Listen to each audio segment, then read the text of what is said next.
오늘 말씀은 로마서 1장 8절부터 9절까지입니다. 로마서 1장 8절부터 9절까지.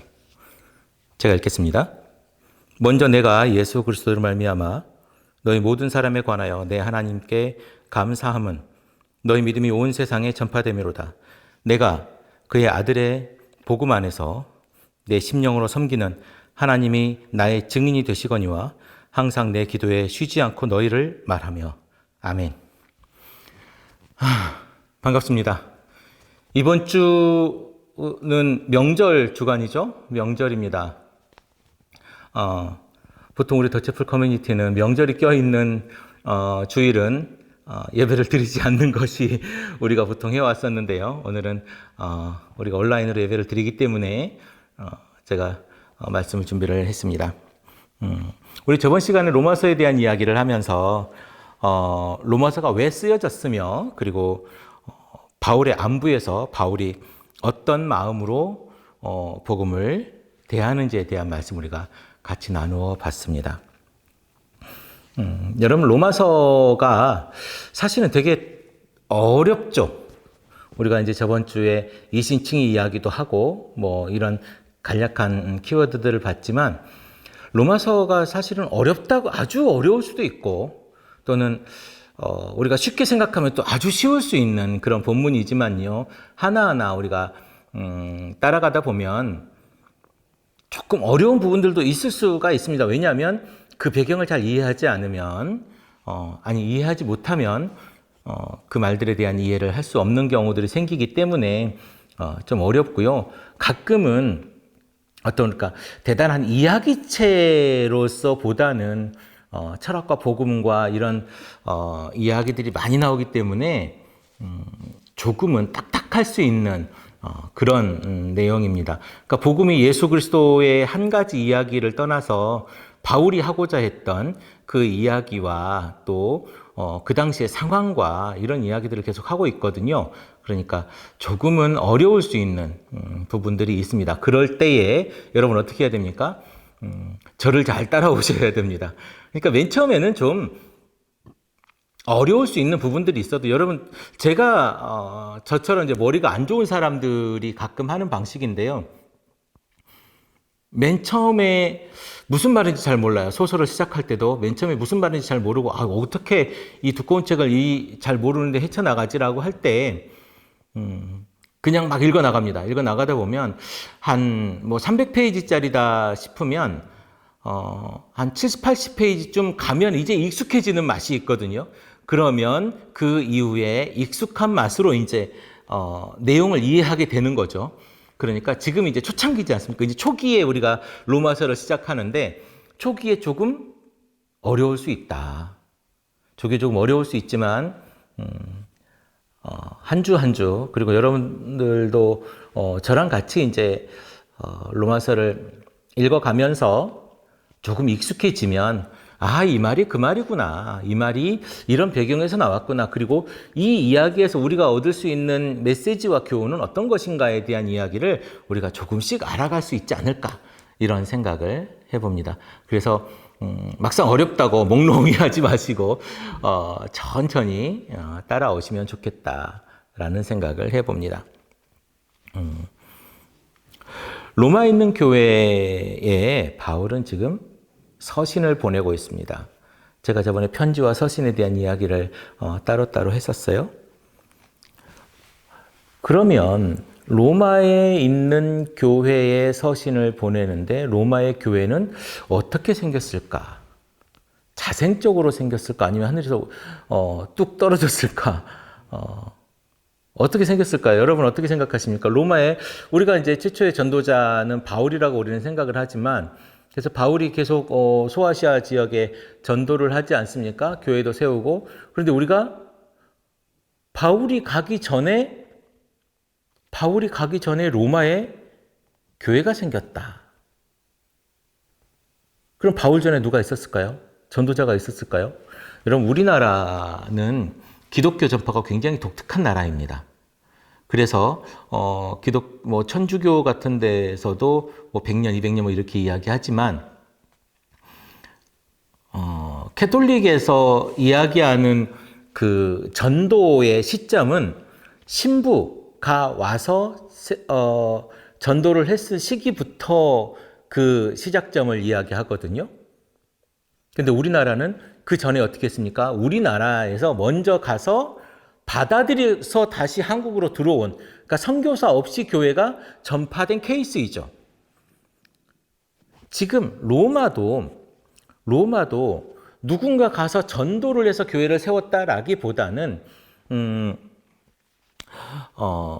다른 방식이었지 않을까라고 하는 추측을 할 뿐입니다.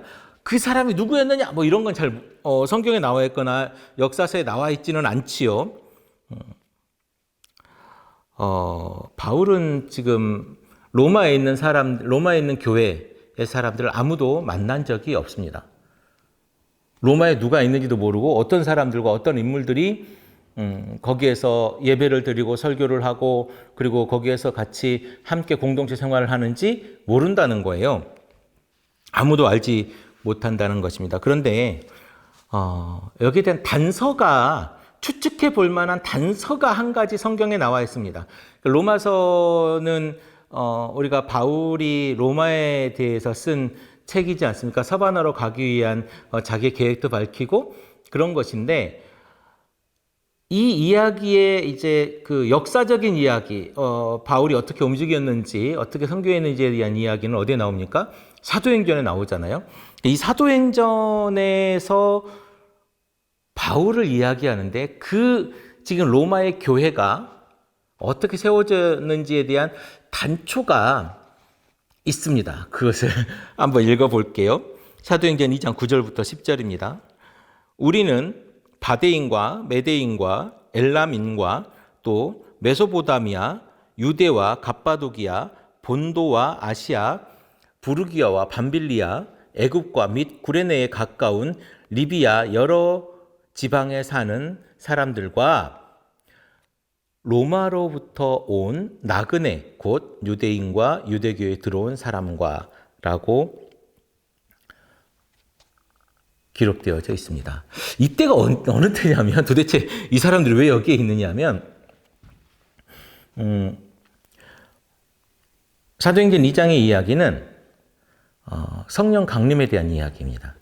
그러니까 성령 강림을 받았어요. 오순절 예수님이 승천하시고 나서 보혜사를 기다려라, 내가 보혜사를 보낼 테니 기다려라 라고 해서 거기서 기다리고 50일째 되는 날 성령이 바람같이 불같이 갈라지는, 불의 혀같이 갈라지는 뭐 이런 모습으로 오지 않습니까? 와가지고 성령을 받았어요. 그리고 나가서 무슨 얘기를 합니까? 방언으로 이야기해요. 제가 나중에 방언에 대한 얘기는 다시 나중에 얘기하겠지만 방언으로 이야기를 합니다. 그러면서 우리가 이런 동네에서 왔는데 우리들의 말, 우리 지역의 말, 방언이죠. 이 방언으로 이야기하는 것을 듣는 게 무슨 말이냐, 이 사람들 다 갈릴리 사람 아니냐, 이렇게 이야기를 하는 그런 장면이에요. 그런데 그런 여러 지방 속에서 여러 지방에 사는 사람들과 그리고 로마에서 온 사람들에 대한 이야기를 굉장히 좀 길게 누가가 기록하지 않았습니까? 누가가 기록하면서 이야기로 뭐라고 이야기하냐면 로마로부터 온 나그네 곧 유대인과 유대교에 들어온 사람들과 그 사람들의 출신 성분과 그 사람들의 이야기를 더 길게 자세하게 적어놨단 말이죠.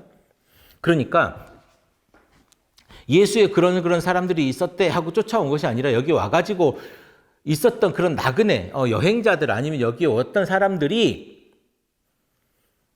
성령 강림이 있던 그때 예루살렘에서 이 예수께서 보내신 보혜사를 받은 성령을 받은 사람들을 만난 거예요.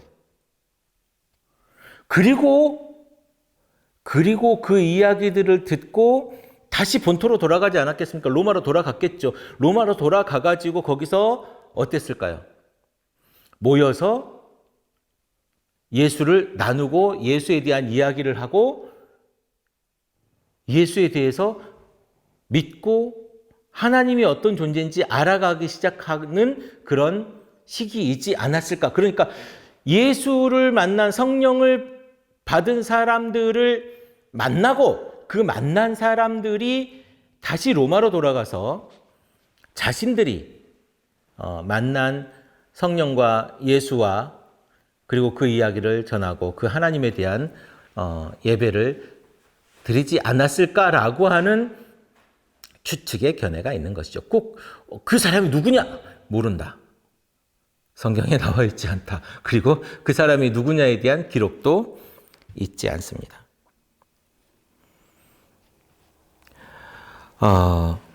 분명한 것은 이 성령의 강림 현장, 이 방언의 현장을 이 로마에서 온 나그네 그리고 유대인들이 목격했다는 것이고요.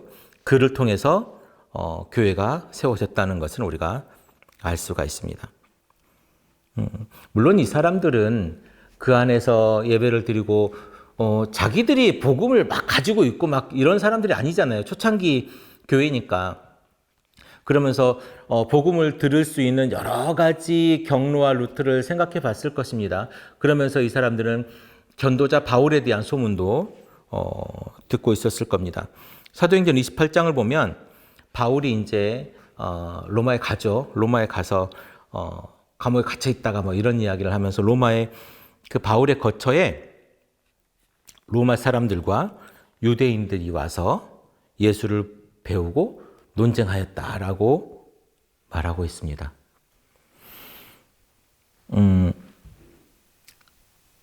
그 로마에 와 있는 바울을 찾아왔어요. 뭐 하려고요? 예수를 배우려고. 그런데 제가 또 나중에 얘기하겠지만 믿는 사람도 있고 믿지 않는 사람도 있고 아니 도대체 죽은 사람이 어떻게 다시 부활할 것이며 십자가에 그렇게 죽은 사람이 어떻게 다시 부활할 것이며 부활한 사람이 다시 어떻게 하늘로 승천하겠느냐 뭐 이런 이야기들에 대해 나는 도저히 못 믿겠어라고 하는 사람이 있었을 수도 있습니다. 그렇게 있었다고 얘기를 하는 거죠. 로마 교회를 세운 배경에는 오순절과 관계가 있어요. 제가 말씀드렸지 않습니까? 그때 있었던 로마인에서 온 나그네들 이야기를 하지만 바울과는 전혀 관계가 없는 사람입니다. 바울은 사도행전 19장에 들어서야 비로소 그때에야 비로소 무슨 이야기를 하냐면 내가 로마로 가야겠다라고 하는 마음을 먹습니다. 로마로 가고 싶었던 바울에 대한 이야기는 사도행전 19장에서야 비로소 나와요. 그러니까 그 전에 성령을 받았을 때 예루살렘에서 그 사람을 만났던 그것과 전혀 다르게 19장에서 로마로 이제 가야겠다. 로마의 복음을 전해야 되겠다라고 하는 생각을 19장에서 한다니까요. 그래서 로마에 있는 교회는 바울과 전혀 상관없는 교회다. 오순절과 상관이 있고 바울과 전혀 상관이 없는 교회다라는 거지요. 로마에 가고 싶었던 바울은 사실 길이 막혀서 갈 수가 없었거든요. 상황이 있었겠죠. 그런데 죄수의 몸으로 가게 됩니다. 그러니까 죄수의 몸이라고 하는 게 우리는 죄수니까 되게 불행하게 생각할 수 있지만 로마 시민권자였던 바울은 굉장히 안전하게 호송을 합니다. 그래서 위험한 그 길에 돈이 많이 드는 그 여정이었겠지만 바울은 죄수의 몸으로 돈을 들이지 않고 안전하게 로마로 가게 되는 그런 하나님의 역사가 있었던 것 같습니다. 그리고 나서 바울은 오로지 복음만을 전할 마음으로 갑니다. 다 아는 내용이죠. 여러분, 복음이 무엇입니까? 복음은 철학도 아니고 정치 이념도 아닙니다. 요즘에 그 광화문에 가보면 이렇게 그 기독교인들이 이렇게 이제 정치적 성향을 띠고 천막을 치고 또는 1인 시위를 하는 것들을 제가 보고 있습니다만은 가끔 봅니다. 광화문을 갈 때마다 보긴 하는데 찾아가 봐요. 일부러 거기 그분들 그대로 있는지. 굉장히 좀 독특하다라는 생각을 할 만큼의 구호들을 붙여놓는데요. 기독교와 멸공이 어떤 의미가 있는지는 제가 잘 모르겠습니다만은 멸공에 대한 이야기를 합니다. 요즘 젊은 친구들은 멸공이 사실 무슨 얘기인지 잘 모를 거예요. 그렇지 않습니까? 국민학교 다니던 시절은 멸공에 대한 이야기를 많이 하지만 초등학교를 다녔던 사람들은 멸공 이야기를 잘 안 하지 않나요? 공산당을 박멸하자가 멸공 아닙니까? 기독교와 멸공이 어떤 의미가 있는지 제가 잘 모르겠습니다만 어쨌든 거기에 가면 그런 이야기를 하시는 분들이 있습니다. 그러니까 이분들은 기독교를 정치적으로 어떤 정치 이념으로 이용하고 있지만 복음은요. 기독교는 정치적일 수 있어요. 그런데 복음은 정치적이지 않습니다. 복음은 철학 이념이 철학 사상이 아니에요. 복음은 정치 이념이 아닙니다. 복음은 오로지 예수 그리스도의 십자가를 전하는 것입니다. 안타깝지만 지금 교회에서 복음이 사라져 갑니다.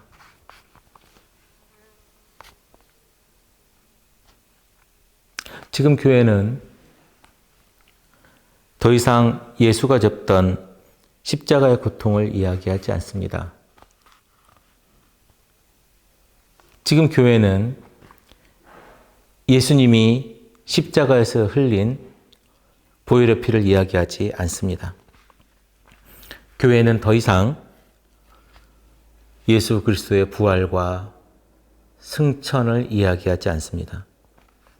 어쩌면 부활 이후에 베드로에게 나타나서 깊은 곳에 그물을 내려라 하면서 잡았던 그 153마리의 그 물고기가 더 유명한지도 모르겠습니다. 내가 당신 말씀대로 그물을 내렸더니 이렇게 많이 그물을 잡았습니다라고 물고기를 잡았습니다라고 하는 2배에 실었더니 가득이더라라고 하는 그 물고기 말입니다. 주님 말씀을 들었더니 내 배가 가득 차서 가라앉을 만큼 잡았던 그 물고기에 관심이 더 많은지도 모르겠습니다. 어쩌면 교회는 이제 더 이상 세상에 관심이 없는 건지도 모르겠습니다. 이만하면 우리 교회가 가득 찼다. 이만하면 우리 교회가 만족하다. 이만하면 우리 교회는 이제 천국이다. 이만하면 우리 교회가 사랑으로 화목하다. 이만하면 우리 교회가 사랑이 넘친다. 이만하면 우리 교회가 좋다. 라고 생각하는 걸지도 모르겠습니다. 교회에 관심이 있고 우리 안에 우리가 무엇을 할 건지에 관심이 있지 세상에 관심이 없는 것 같습니다. 세상에 관심이 없는 교회가 무슨 존재의 이유가 있을까요? 우리끼리 잘해보자, 우리끼리 좋자, 우리끼리 여기가 좋사오니 여기에 초막셋을 짓고 우리가 주님을 섬기겠나이다 했던 그 베드로와 요한과 이 사람들에게 제자들에게 예수님 뭐라고 얘기합니까? 내려가자 이야기합니다. 예수님이 관심 가졌던 건 이것이 아니라 정말 힘들어했던 그 민중들의 삶이었던 것이죠. 교회가 세상에 관심이 없어지는 순간 그것은 교회의 기능과 사명을 잃는 그저 어떤 한 종교 집단과 종교 무리에 불과해지는 겁니다. 우리가 세상에 관심이 없어요? 그러면 종교 집단이 되는 거예요. 예수 그리스도의 복음을 말하지 않아요? 그냥 종교 집단이 되는 거예요. 우리가 십자가를 이야기하지 않아요? 그냥 종교 집단이 되는 거예요. 우리가 예수 그리스도의 부활과 승천과 그리고 성령과 다시 오실 심판을 이야기하지 않아요? 그냥 종교 집단이 되는 거예요. 그저 그렇고 그런 종교 집단. 예수님께서 하신 말씀을 들었더니 물고기 153마리에만 관심이 있는, 차라리 여기에서 열심히 하지 말고 그냥 무당을 쫓아다니세요. 그게 훨씬 심플합니다. 더 편할 수 있어요. 제가 늘 하는 얘기지만 이 얘기를 듣고 무당을 가시는 분이 얼마나 있는지 모르겠습니다. 무당에 가시는 분이 얼마나 있는지 모르겠습니다만 저희 옆집에 무당이 살아요. 영험하다고 합니다. 제가 소개시켜 드릴 테니 필요하시면 연락을 주십시오. 차라리 그 편이 훨씬 더 여러분을 깔끔하게 부를 가져다 줄 수 있는 걸지도 모르겠습니다. 교회는 여러분들에게 부를 가져다 주는 그런 곳이 아니에요. 복음을 이야기하는 곳입니다. 복음을 전하는 곳입니다. 복음만이 살아있는 그곳이에요. 오늘 바울은 오늘 그 이야기만 합니다. 교회가 세상 가운데서 갈팡질팡하고 자리를 잡지 못하고 이러고 있을 때에 바울은 지금 오늘 말씀을 통해서 우리에게 뭐라고 얘기하냐면, 야, 복음이야.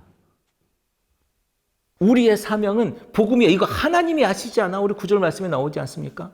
하나님께서 내 속을 아시나니. 내가 복음을 전하는 것이 내 사명인 줄을 하나님께서 아시나니라고 이야기를 하지 않습니까? 여러분이 지금 세상 가운데서, 이 자리에 있는, 이 말씀을 듣고 있는 여러분들이 정말 해야 될 사명, 그것이 복음을 전하는 거라니까요. 교회 안에서 노닥거리고 우리끼리 조싸우니 하고 여기에서 초막셋을 짓고 내가 하나님과 함께 여기서 찬양하며 흰 옷 입고 그날을 기다리리다가 아니라 내가 세상에서 무엇을 할 것인가에 대한 이야기, 그리고 그 이야기가 복음임을 우리가 깨닫고 나가는 거예요. 교회는, 여러분 정확하게 아셔야 됩니다. 교회는 모이는 것이 아니라 흩어짐을 목적으로 해요. 자꾸 모여라. 이거 타락한 교회입니다. 교회 안에서만 뭘 할 것 같죠? 이번 코로나 팬데믹 일이 지금 2년째, 대한민국으로 따지면 2년째죠. 보통 2월달, 1월달, 2월달부터 시작을 했으니까 2년째 돼가고 있죠. 제가 그걸 시작할 때 무슨 이야기를 했냐면, 지금 대한민국의 목사들이 대답해야 될 것이 굉장히 많아졌다. 그 중에 하나가 주일 성수에 대한 대답이다. 교회 안 나오면 지옥 가고, 교회 주일 나온 52주의 그 날짜가 천국으로 가는 계단 하나하나다. 빠지면 이렇게 사다리에 계단이 빠져가지고 천국으로 갈 수가 없다. 그러니 주일을 성수해라. 성스럽게 지켜라. 그래서 그 계단을, 사다리를 채워야 된다라고 했던 목사님들이 얼마나 많습니까? 저도 들었잖아요. 그리고 그 목사님들이 얼마나 많아. 이제 그 목사님들이 교회를 그러면 안 오는 이 지금 대한민국의 교회, 심지어 정부에서 교회를 가지 말라고 하고 모이지 말라고 하는데 그때 안 나간 이 교인들에 대해서, 이 성도들에 대해서 천국을 어떻게 담보해 줄 거냐는 거예요. 그 전부를 정복해야죠. 그럴 거면 뭐 혁명을 해야죠. 교회가 천국을 못 가게 한다는데 지금 그런 교회가 있습니까? 물론 모인다고 해가지고 또 이렇게 생 난리를 치는 교회들이 있었죠. 그것과 다른 얘기 아닙니까 지금? 교회가 천국을 못 가게 하는데 여러분, 근데 우리 어떻게 합니까? 지금 여러분들 교회 안 나오고 집안에 있잖아요. 집안에서 지금 핸드폰으로 이거 보지 않습니까? 천국 못 갈 일입니까? 갈 일입니까? 교회가 복음에 관심이 없어요.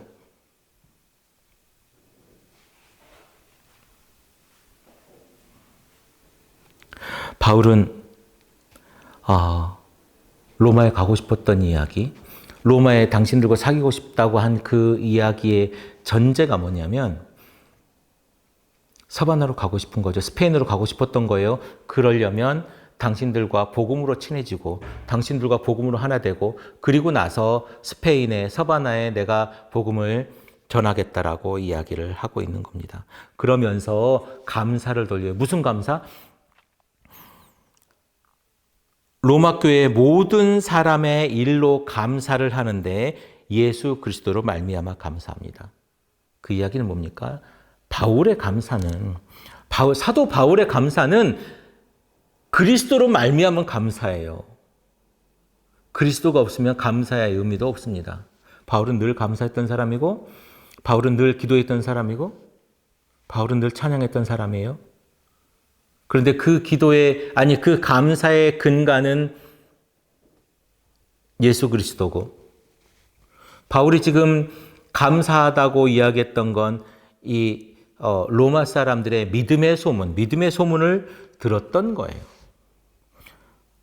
바울은 예수의 십자가와 부활을 믿었던 사람입니다. 예수의 이야기를 말하면 믿어지는 사람이었어요.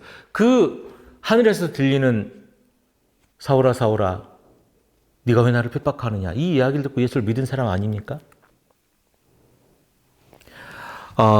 좀 민망한 이야기이긴 하지만 대학 시절 제가 만났던 여자친구가 있었습니다. 만났던 거예요. 여러분 오해하지 마시기 바랍니다. 만났던 여자친구가 있었는데 그때 제가 성경도 사주고 교회도 같이 가고 뭐 이랬었습니다. 그런데 어느 순간 뭐 그 친구도 굉장히 노력을 했겠죠. 그런데 어느 날 이야기를 하더라고요. 자기는 도저히 믿어지지가 않더라고. 예수의 그 죽음과 부활이 그리고 심지어 그 예수의 죽은 것이 예수의 죽음이 내 죄와 상관이 있다고 하는 것이 도저히 믿어지지가 않더라고. 네, 그랬습니다. 안 믿어지는 사람이 있어요. 근데 바울은 믿어졌다는 거예요. 지금 이 자리에 있는 여러분들은 제가 질문하고 싶은 거예요. 혹시 이게 믿어지십니까? 안 믿어지는 사람이 있을 수도 있어요. 그런데 이 믿음은 제가 여러분을 설득한다고 믿어지는 게 아니고 성경을 많이 읽는다고 믿어지는 게 아니에요. 믿어지는 마음을 성령이 여러분에게 인도해 주시는 겁니다. 그러니까 저는 그저 씨를 뿌릴 뿐이고 그 씨를 자라게 하고 그 씨가 열매 맺게 하는 건 성령께서 하시는 일이지 제가 하는 일이 아니에요. 제가 성령을 끌고 오고 모시고 와가지고 이거 일하십시오. 이거 성령 하십시오. 이거 싹 나게 하십시오. 제가 말씀을 뿌렸으니 싹 나게 해야 됩니다라고 성령을 달달달달 한다고 해보십시오. 성령이 제 노예는 아니지 않습니까? 제 종은 아니지. 우리가 그런 존재가 아니에요. 성령께서 필요하시면 하실 거고요. 안 되신 우리가 성령께 마음을 열지 않으면 안 되는 일인 거예요. 믿어지는 사람이 있고 믿어지지 않는 사람이 있는 거예요. 근데 바울은 믿어지는 사람이었다는 거예요. 믿음을 우리가 지식으로 분석할 수 없어요. 왜 안 믿어져? 야, 이게 안 믿어져? 여러분, 우리나라에 가장 믿음이 좋은 사람들이 누군 줄 아십니까? 네, 저는 감히 이야기합니다. 부인들이라고. 대한민국의 부인들, 아내들은요, 믿음이 정말 좋습니다. 내 남편은 나만 사랑할 거야. 라고 하는 믿음을 가지고 있는 거죠. 얼마나 믿음이 좋습니까? 여러분들도 그 중에 한 분 아니십니까? 내 남편은 나만 사랑할 거야. 네. 여러분, 믿음에 대해서 바울은, 나는 이렇게 해서 믿어졌노라라고 계속 간증을 합니다. 내가 믿을 수 없는 것을 이 사람이 믿는다고 해서 우리가 이상하게 생각하면 안 돼요. 그 사람은 믿을 수 있어요. 당신 남편을 나는 못 믿지만 그 사람은 믿지 않습니까? 이상한 일이 아니에요. 나는 예수를 믿지만 저 사람은 예수를 안 믿어서 나를 이상하게 본다고 그게 이상한 일이 아니에요. 그런데 바울은 그 믿음을 위해서 모든 것을 버리고 그것을 배설물로 여겼다고 이야기하지 않습니까? 모든 것을 버리고 오로지 믿음만을 위해서 걸어간 사람입니다. 복음을 위해서 걸어가게 만드는 그것. 그게 믿음이고요. 우리가 가야 될 길입니다. 믿음은 우리가 만들어낸 결과물이 아니라 성령이 만들어내실 열매인 줄로 믿습니다. 바울의 전도, 바울이 가야 되는 길, 그 길이 바로 성령께서 가게 만드는 사명의 길이라는 거죠.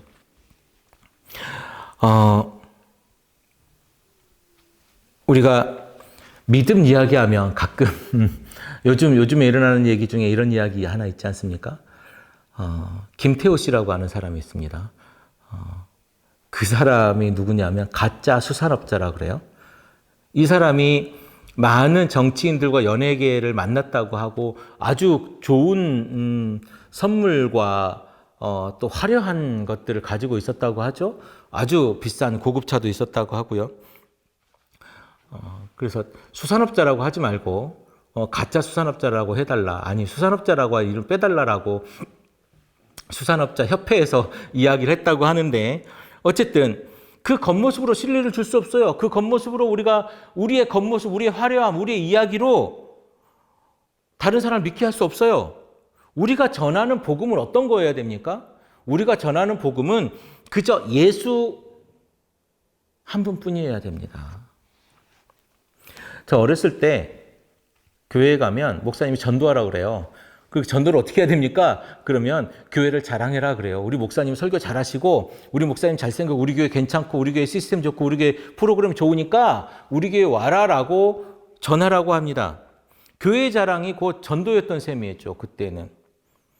복음은요. 교회를 자랑하고 교회를 전하는 게 아니에요.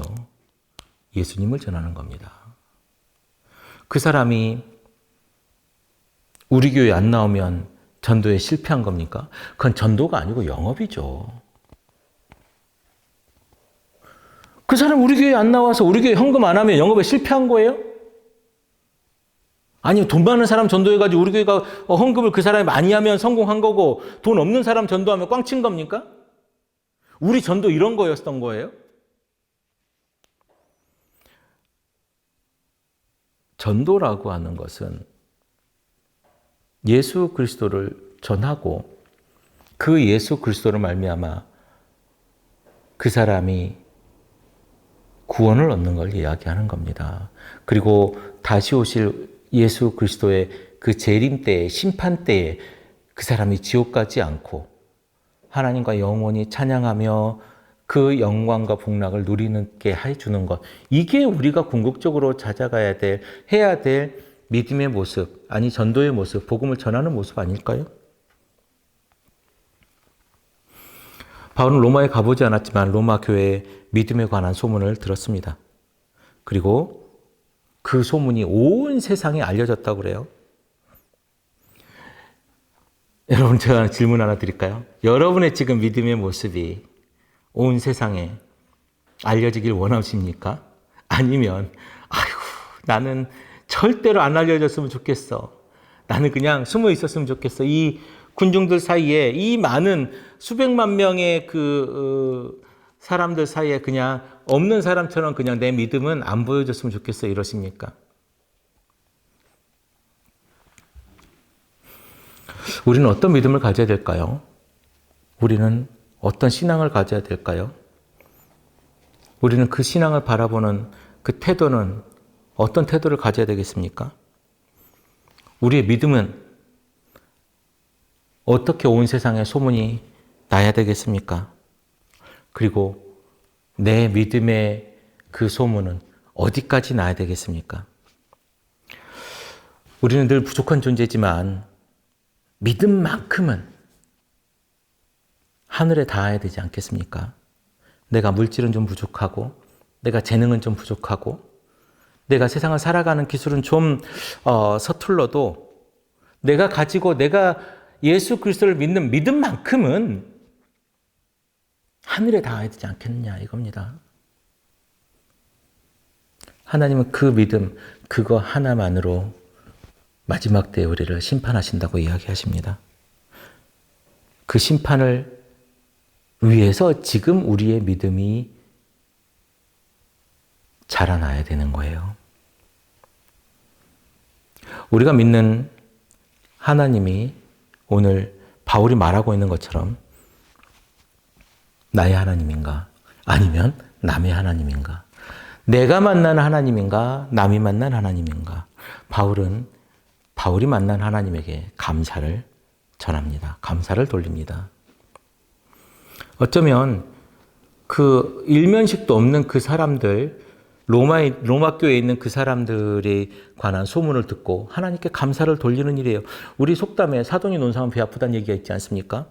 바울은 멀리 있는 이들에 대한 소문에 대해서 감사를 올리고 칭찬을 하고 기뻐합니다. 믿음에 관해서라면, 신앙에 관해서라면 그리스도 안에서 우리는 하나가 돼야 되는 거죠. 그리스도 안에서 우리가 정말 사랑하는 사람이라면 정말 축하하고 기뻐하고 정말 행복해져야 되는 거 아니에요. 내 아들이 잘 됐는데 내가 욕할 일이 없지 않습니까? 배 아플 일이 내 아들 저 새끼 저거 너무 잘 됐어. 저 망해버렸으면 좋겠어. 이렇습니까? 더 잘 되길 바라. 이게 사랑이거든요. 우리에게 사랑이 있습니까?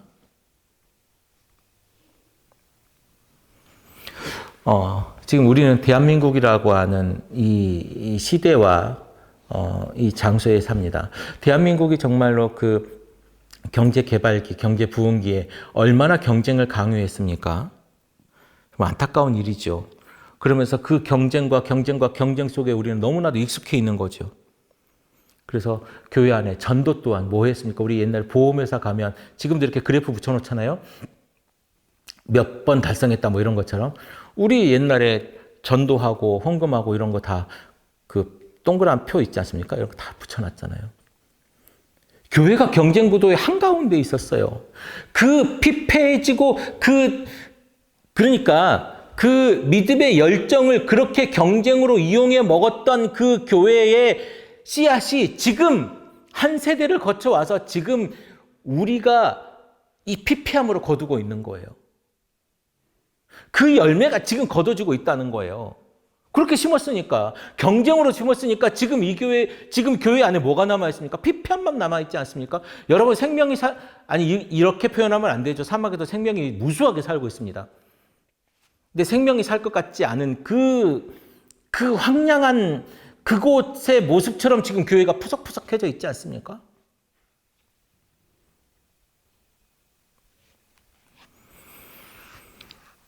사랑 같은 건 안중에 없는 교회.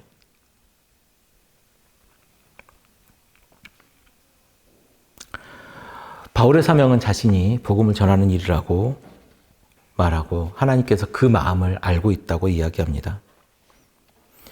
우리가 가지고 있는 우리가 하고자 하는 그 사명에 대한 이야기, 여러분들은 정말 어떤 사명을 가지고 있습니까?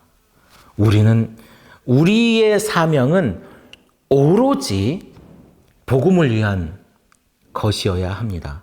내가 돈이 많은 것, 내가 어떤 능력이 많은 것, 내가 무엇을 잘하는 것, 하나님께서 우리에게 주신 복음을 위한 달란트예요. 그 복음을 위한 달란트를 우리가 딴 데 쓰지 말자는 거예요. 그러면 내가 심은 열매가 황폐해집니다. 그 황폐해짐을 우리가 경험하지 않게 하기 위해서 우리가 조금은 나아져야 될 것을 바랍니다.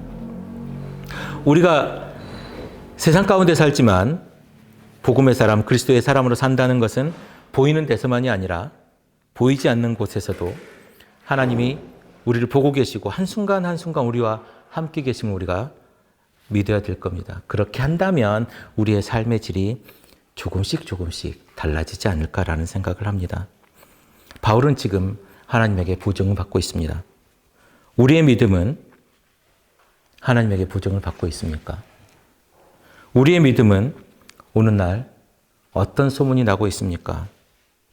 교회를 망가뜨리고 교회를 깨뜨리고 교회를 내 것으로 만들겠다고 하는 그 한 사람으로 여러분이 소문이 나고 있습니까? 아니면 교회를 세우고 하나님 앞에서 그 믿음 하나만큼은 하늘에 닿을 것이다 라고 하는 그 모습으로 인정받는 믿음으로 소문이 나고 있습니까?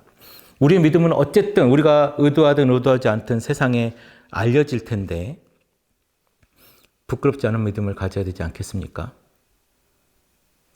오늘 바울의 소망과 인사 가운데에서 로마 교회 이야기를 보면서 우리가 가져야 될 믿음과 소망, 그리고 우리의 믿음을 하나님께서 알고 계실 거라고 하는 그런 믿음을 여러분 가지시기 바랍니다. 삶의 자리에서 사명을 이루는 것이 하나님께서 우리에게 주신 그 한 자리일 줄로 믿습니다. 기도하겠습니다.